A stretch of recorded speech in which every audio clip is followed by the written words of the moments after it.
नाज़रीन अमांखे आगाह कयूं पिया। सदर आसिफ अली ज़रदारी मुख़्तसिर दौरे ते सेवण पहुची वियो आहे।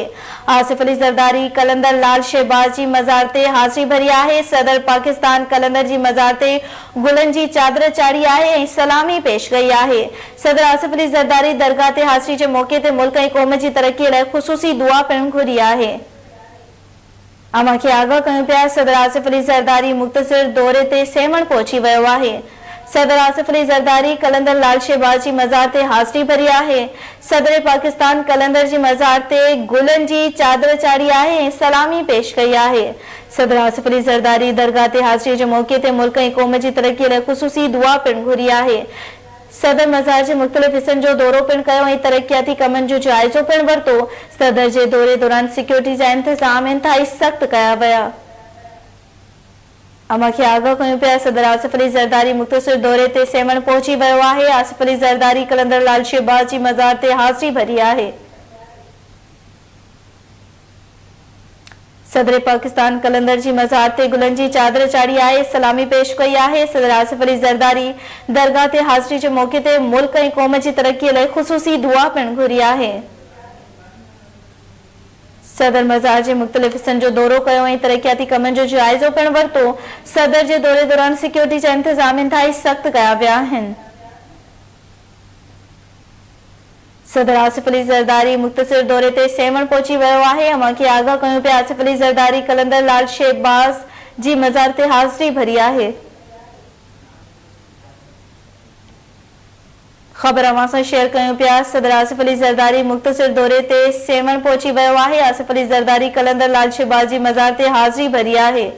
सदर पाकिस्तान कलंदर जी मज़ार ते गुलनि जी चादर पिणु चाढ़ी आहे। सदर आसिफ अली ज़रदारी दरगाह ते हाज़िरी जे मौक़े ते मुल्क ऐं क़ौम जी तरक़ीअ लाइ ख़ुसूसी दुआ पिणु घुरी आहे। सदर मज़ार जे मुख़्तलिफ़ हिस्सनि जो दौरो कयो ऐं तरक़ियाती कमनि जो जाइज़ो वरितो। सदर जे दौरे दौरान सिक्योरिटी जा इंतज़ाम इंतहाई सख़्त कया विया आहिनि।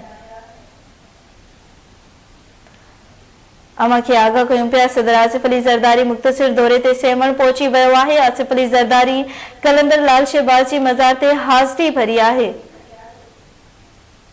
सदर पाकिस्तान कलंदर जी मज़ार ते गुलनि जी चादर चाढ़ी आहे। सदर आसिफ अली ज़रदारी दरगाह ते हाज़िरी जे मौक़े ते मुल्क ऐं क़ौम जी तरक़ीअ लाइ ख़ुसूसी दुआ पिणु घुरी आहे।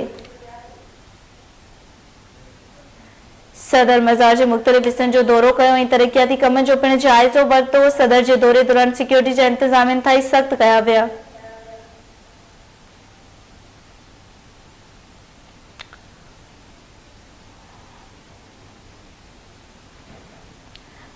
अमांखे आगाह कयूं पिया। सदर आसिफ अली ज़रदारी मुख़्तसिर दौरे ते सेवण पहुची वियो आहे। आसिफ अली ज़रदारी कलंदर लाल शहबाज जी मज़ार ते हाज़िरी भरी आहे।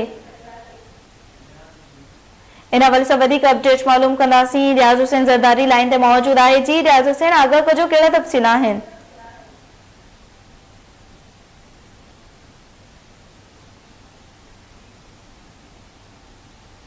जी रियाज़। नाज़रीन रियाज़ सां राब्तो बहाल करण जी कोशिश कंदासीं। अवांखे आगाह कयूं पिया। सदर आसिफ अली ज़रदारी मुख़्तसिर दौरे ते सेवण पहुची वियो आहे। आसिफ अली ज़रदारी कलंदर लाल शहबाज जी मज़ार ते हाज़िरी भरी आहे।